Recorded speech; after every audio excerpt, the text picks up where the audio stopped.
Hey guys, welcome back. Seth Maddox here with some home cooking. Today I'm doing a pickled egg recipe. I'm doing it a little bit differently today. One of the things I'm doing differently is I'm adding some pickled beets to the brine, which is going to give it some color, but also add a lot of extra flavor too. Beets are full of vitamins and minerals that everybody needs in their diet. So anyway, it's going to be a little bit different than the last ones I had. Over here I have just an assortment of some different peppers. I've got some habaneros and some serranos as well. These are going to be a spicier pickled egg. I've got some red onion, and I have my okra too. I'm going to add that to the brine so that we can have some pickled okra. I got my trusty dill here. I'm going to be doing some coriander, ground coriander, black pepper, salt, and then I'll be doing the brine here in a little bit. Starting off, we just get the vegetables that you need washed, and just because of the fact that I like to have some larger chunks in my brine when I'm eating the pickled eggs, I like to get the peppers a little bit bigger on the larger side of the slices. I don't have to do it super thin, just really depends on what you're looking for as far as what you like for your pickles. I love pickled habanero, pretty much pickled anything. So having the larger chunks actually makes it so they don't get too soggy when they're in the pickling process. And it makes it so that they're a lot nicer to munch on. A little crunchy, some flavor, really delicious when you go to actually bite on these bad boys. So those, and then for the serrano peppers, I'm going to slice them down. I'm not going to actually make them too small on these ones. These are actually going to be a little bit bigger, just because these are actually really good to munch on as well. For those of you who don't want to have something too spicy, you don't have to add any peppers at all. These don't add an amazing amount of flavor as far as super hot goes. It just adds that extra kick. For me anyway, it's not super hot, but for those of you out there sensitive to anything capsaicin, of course, you definitely want to stay away from some of the hotter peppers like habaneros that I have here. But those are going to be for 24 eggs. As you can see over here on the Instant Pot, I've got my 24 eggs boiling right now. Those are going to be boiling with 2 cups of water in it. I've got the big 8-quart Instant Pot, 2 cups of water to make sure that you have enough water for the steam pressure to build up. You cook it for 5 minutes. It makes perfect hard-boiled eggs. You let it quick release. As soon as those are done, you put them under ice-cold water and then start peeling them. In just a minute, as soon as those are out, we're going to put all those together. I'm actually just letting the steam out of the pressure cooker on the Instant Pot. I'm going to be getting together our brine really quickly while that's done. So I'll come over here. I'm using a mixture of a few different things. I already have water in the pot. This is 3 cups of water. I'm using our Bragg's apple cider vinegar, which is a fantastic use for this recipe. You can use just plain white vinegar if you want to, but I like to mix it up a little bit just because of the fact that it gives a lot more flavor. So with the Bragg's apple cider vinegar, I'm going to be putting in 2 cups of this, and then 3 cups of the other 2 vinegars. This one right here is the Difficulty is a spiced vinegar. It is really good for this mixture just because of the fact that it has a nice spice to it. So 2 cups of that.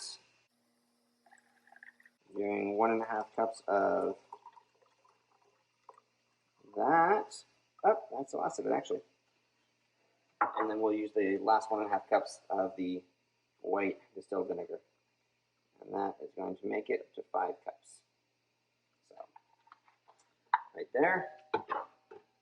And we'll be doing the eggs in just a minute. All right.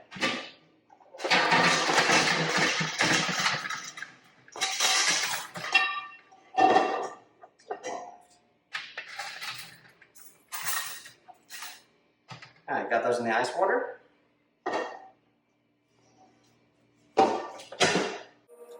And just got to cool them down just a little bit. They don't have to be all the way cooled down. That's the nice thing about this process is they can actually go into the brine perfectly hot. So while those are cooling for just a minute, what I'm going to do is I'm going to get this going and let that come to a boil. With that being said, to make the brine, I like to add a little bit of sweetener, not too much, just because of the fact that I don't do a lot of sugar anyway. and I don't like the sweeter of the pickling spices. So I do more of a sour pickle. This one is definitely gonna be a nice tart with just a tad bit of sweetness to it. I use the monkfruit sweetener. I'm following the ketogenic diet, so I like to use this because of the low glycemic value to it. But for that, I put in just a couple of tablespoons. For this many eggs, you can, if you want on the sweeter side, you can do 4 to 8 tablespoons of sugar. It just really depends on what level of sweetness that you want. I'm only going to be putting in, I think I'm going to be putting in 3 today, just because I don't like having too much of the sweetness. With the great thing about the monk fruit is it's not overly sweet either. For the salt, I'm putting in about 4 tablespoons here. It's the Himalayan pink sea salt. It's just my preference. You can use table salt, you can use pickling salt, you can use kosher salt, it really doesn't matter. I'm going to be using about 6 tablespoons of this.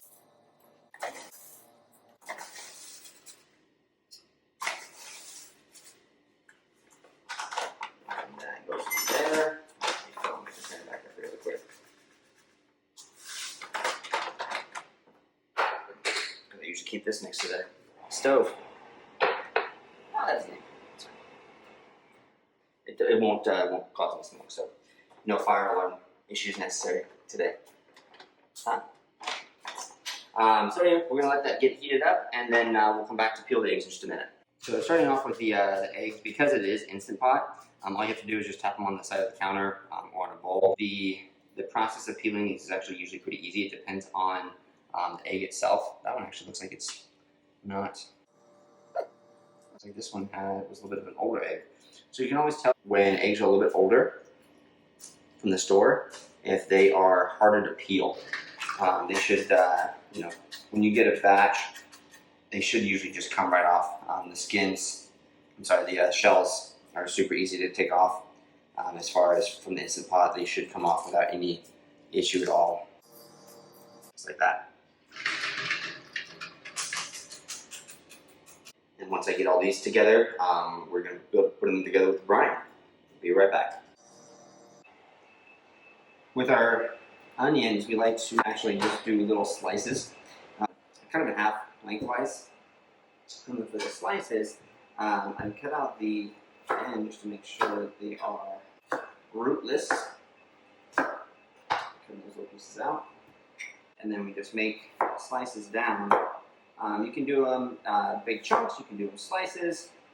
It really depends on what you are looking for as far as flavor, but also as far as if you're going to be eating these later. Having the bigger, thicker slices like this, you'll be able to have a good chunk to them, a good crunch, I guess you could say. So putting these together with the rest of the vegetables here as well.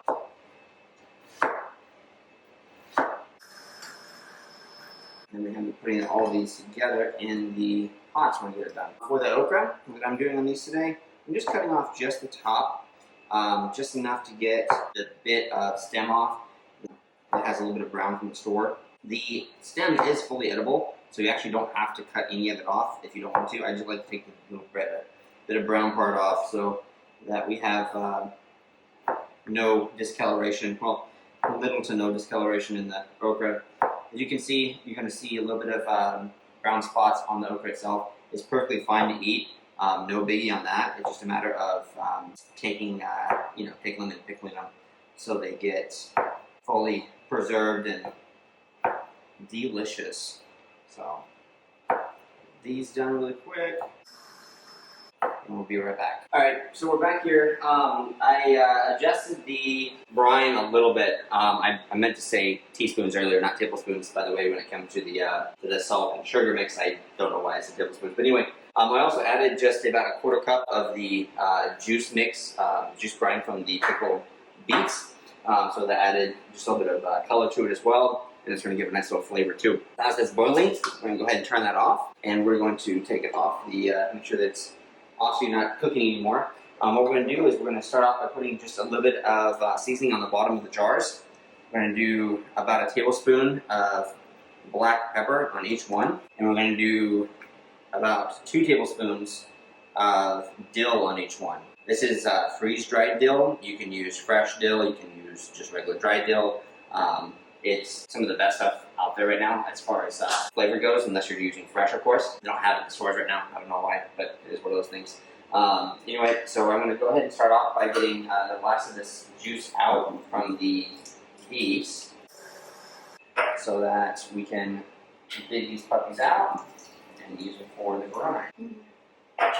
So, without further ado, I'm going to get my food service gloves on here. The reason I'm getting these on is because if you try to handle the beets without putting gloves on, you will have pink fingers for a few days. Alright, so we're going to start off by putting in the layers, and what we're going to do is we're going to start off with just a few of the eggs in each one. Put them inside. And we're going to do 4 on the bottom of this one right now, 4 on the bottom of this one. I'm going to do some of the onions. And the reason I'm doing this in layers is so that we can have a good amount of each item in each of the containers. 2, 3, 4. We'll do 4 on that one.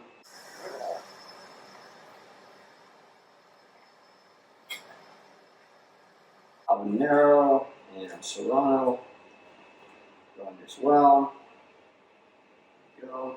The reason it's done in layers is so that you can have some of the flavor going into each of the layers of the eggs. You don't have to do it this way. You can just do half and half and go all the way up. But it does actually produce a better quality of egg when it comes to the end of it, so that they all taste the same. That way, you don't have any issues with different flavors.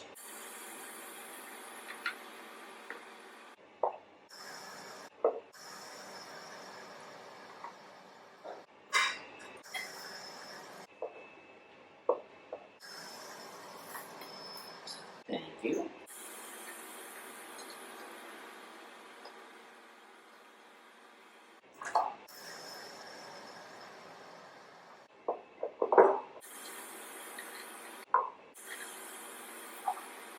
So that wasn't completely drained out, so got some water in there.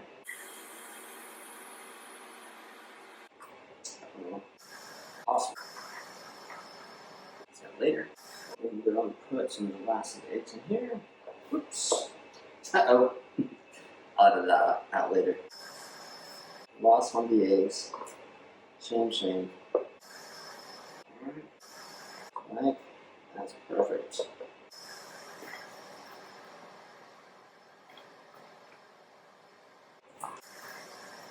These in.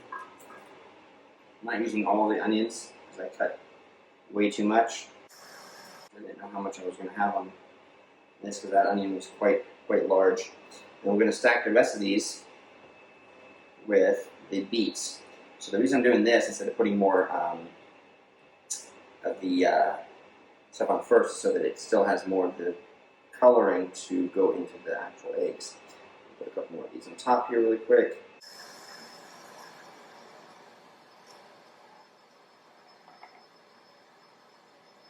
Just like so. And then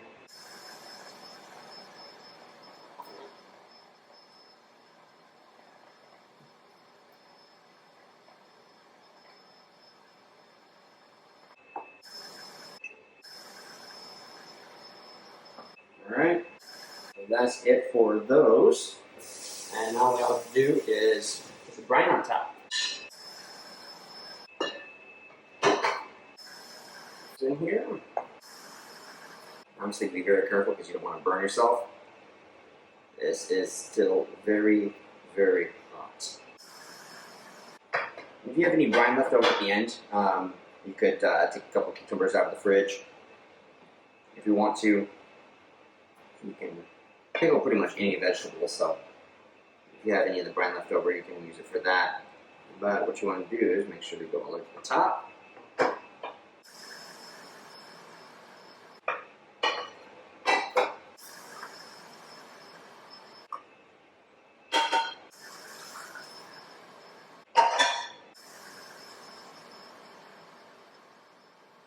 When I say top, I mean the very top. That way they seal nicely too. And put the lids on. One thing I will mention is that I forgot to say earlier, I did wash and sanitize these containers beforehand. I got these on Amazon for, I think it was $4 for $12. These are not pickling jars, technically. They do have a nice seal on them, and they will actually seal tight, so you can do pickling in them. I won't recommend these for canning of any kind, though, due to the fact that you want to make sure that you have a good solid sealed ones with the bands and the secondary ring on as well. So anyway, that's it. These are going to be going in the fridge for about 10 days, and then we'll try them in just a little bit. See you next time.